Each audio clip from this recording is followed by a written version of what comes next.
Kamusta, air signs? Welcome to Like a Tarot. General reading ito guys, kaya kunin mo lang yung akma sa sitwasyon mo. At saka mahirap makita kaya ipapaliwanag ko na lang sa iyo. Ipinapakita sa tasa na ito na ikaw at ang person mo pareho niyong kakamitin or sabay na tutuparin yung mga pangarap niyo. Kung wala kang karelasyon ngayon, magkakaroon ka at sabay niyong tutuparin yung pangarap niyo. Magtutulungan kayo ng person mo or tutulong ka rin sa kapwa mo. Kung meron ka mang kinakaharap na problema ngayon, magkakaroon ng bagong simula na para matugunan yung mga pangailangan mo. At malagpasan yung mga challenges na dumarating or nangyayari sa iyo. At saka yung tinutukoy na challenges ay patungkol sa career or negosyo.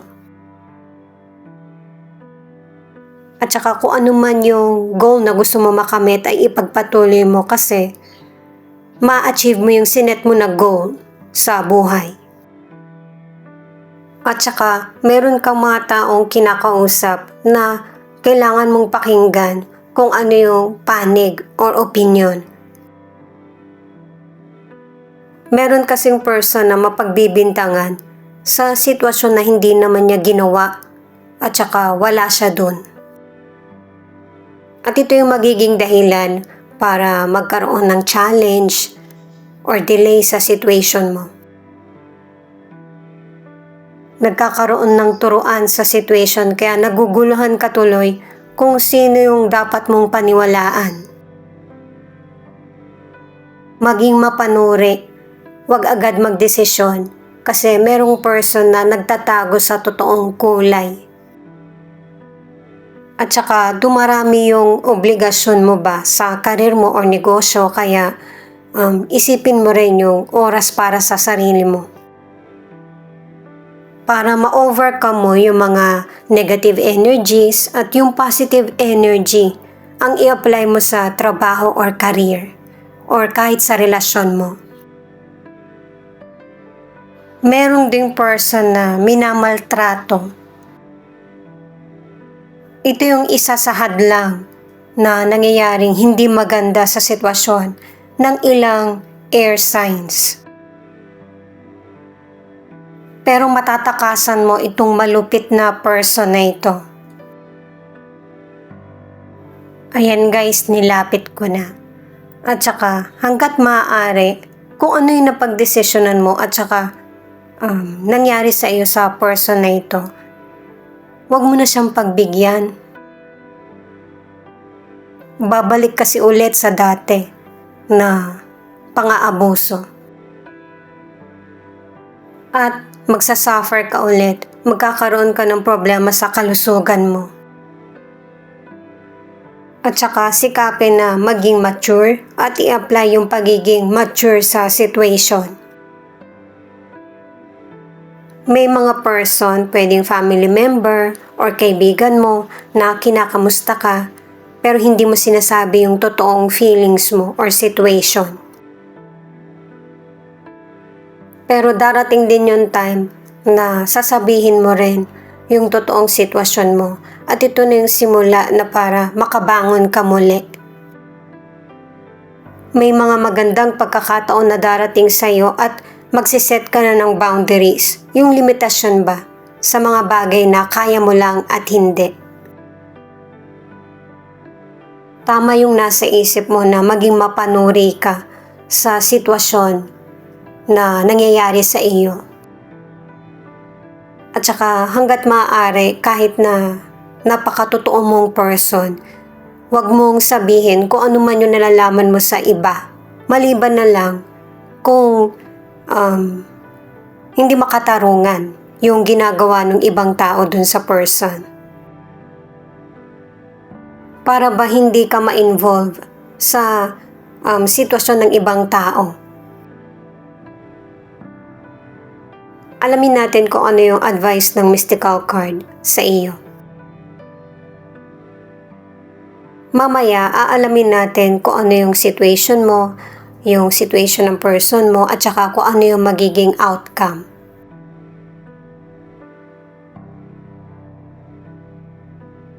Maganda yung cards mo kasi inuunit lang sinabi na sa tasa reading na may mga bagong simula kang gagawin sa buhay mo. Isipin mo na lang na yan yung pintuan, daan patungo sa tagumpay na gusto mong makamit sa buhay. Ito na yung bagong simula na tinutukoy. Kaya kung meron mang ending na nangyayari sa buhay mo or changes, ito kasi yung nararapat para sa iyo. Mas dapat mo nang i-embrace kung ano yung nangyayaring pagbabago sa buhay mo.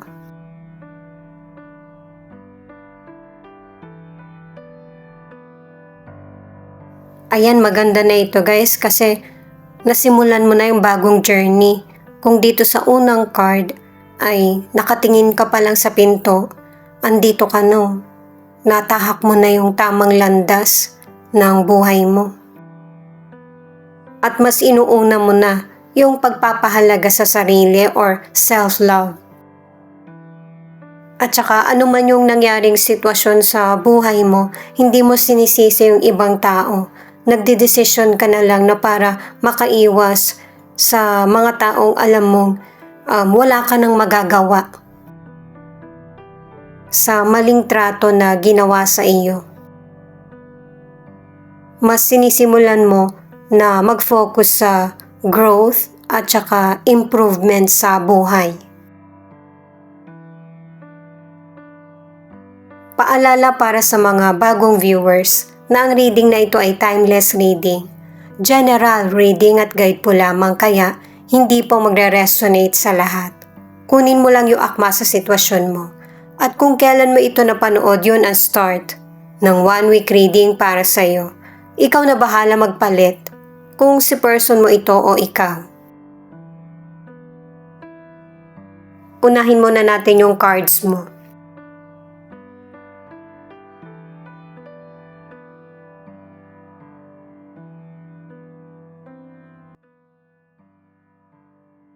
The Lovers, The World in Reverse at Queen of Swords. Itong mga cards na ito ang nagsasabi na wala namang masama. Magiging safe ka pa rin naman kapag nag-move forward ka or nagkaroon ka ng desisyon sa buhay mo. Pero syempre, kailangan din ng pag-iingat or mapakinggan yung panig ng person mo sa mga gagawin mong desisyon para mag-work ito.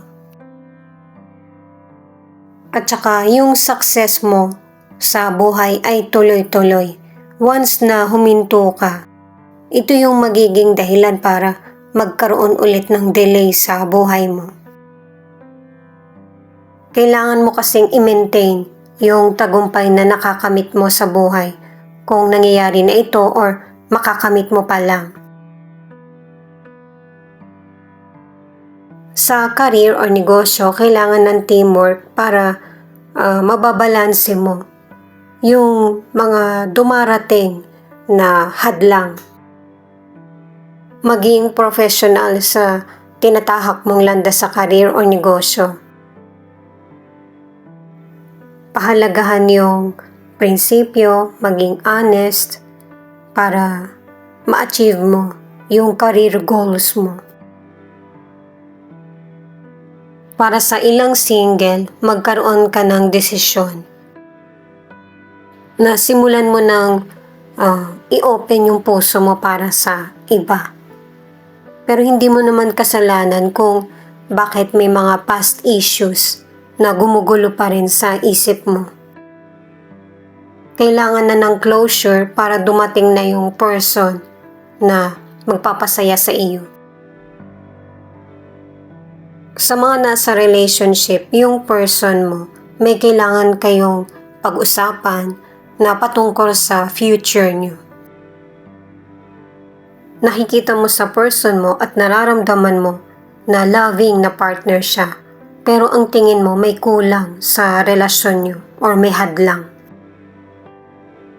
at nakadalawang cards ka na kailangan sabihin mo ito sa person mo kung ano yung gumugulo sa isip mo or nararamdaman.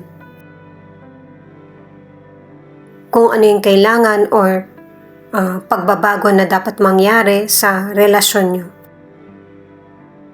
Kahit card na ito ng person mo, posibleng ipakita pa rin kung ano yung feelings mo kasi connected ka sa kanya.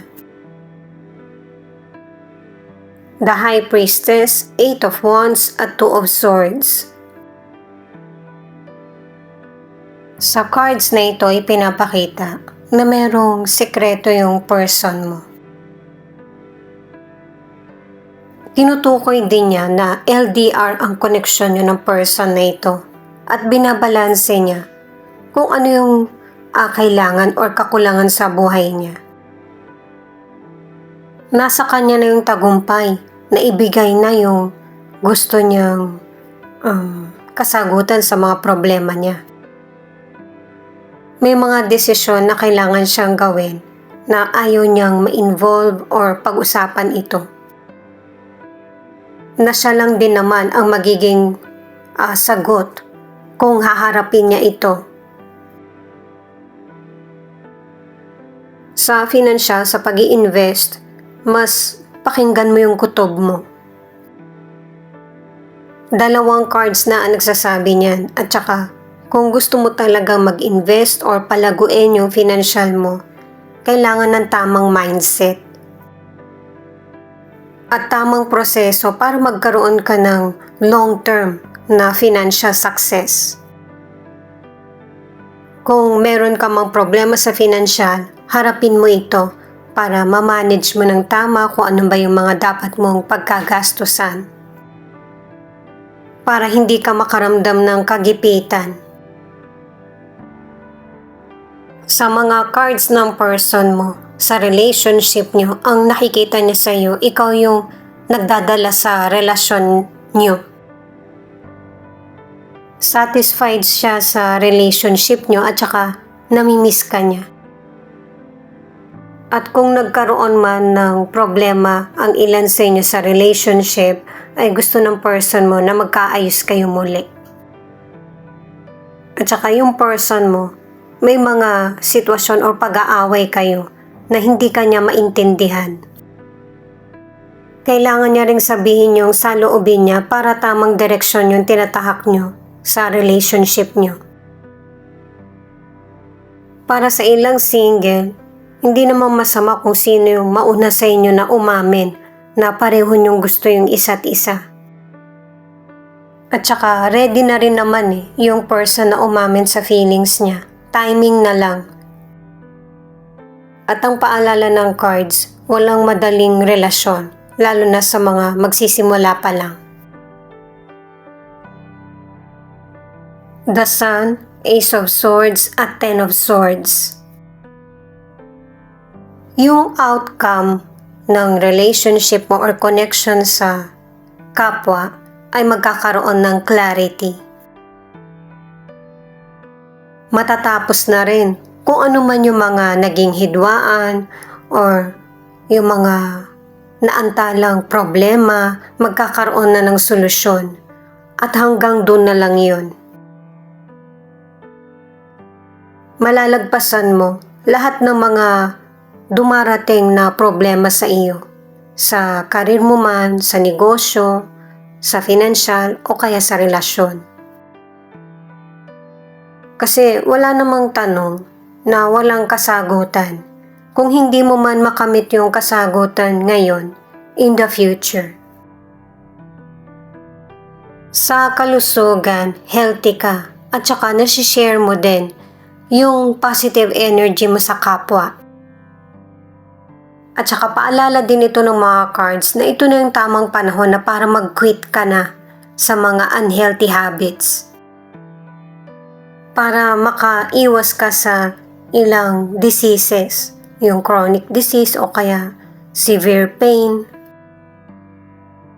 At saka yung hindi ka rin ma-ospital at yung palakasin mo yung katawan mo. Para sa ilang single, ang tingin sa'yo ng potential person ay great partner kay ikaw yung nagustuhan niya.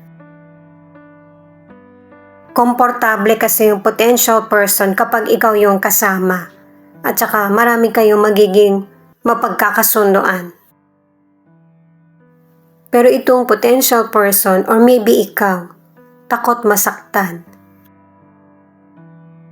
Ipakita mo yung totoong concern mo at saka pagmamahal, pero kailangan magtira ka ng respeto para sa sarili mo or boundaries.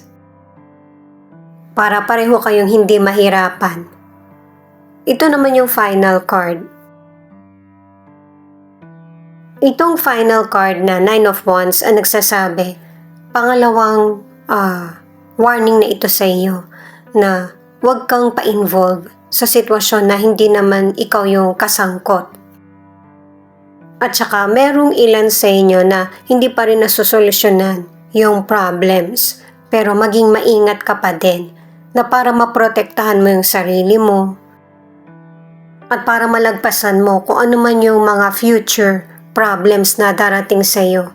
Kasi malalagpasan mo ito at magpapatuloy pa rin kung ano yung tagumpay na nakalaan sa iyo. Mapoprotektahan mo kung ano yung para sa iyo. At saka nakatatlong cards ka na huwag mong isugal yung halaga mo sa mga panandaliang happiness. At ang ilan na nasa relationship, gusto ng person mo na ipagpatuloy ang relasyon nyo. Dalawang cards na yung nagsasabi niyan. At saka ayaw ng person mo na magdesisyon ka na ikaw lang. Ang gusto niya yung ikakabuti ng relasyon niyo. At kahit siya yung mali, feeling niya siya yung biktima sa sitwasyon, sa mga magiging desisyon mo. Capricorn, Pisces, Gemini, Leo, Taurus, Sagittarius, Aquarius. Ito yung ilan sa nangunguna na zodiac sign sa reading na ito. Ito naman yung ilan sa letra na posibleng andito yung letra ng pangalan ng person mo or letra ng pangalan mo. At saka pwedeng hanggang dito sa charms makaresonate ka or hanggang sa tarot cards lang. Z, I, J, R, N, G, Y, P.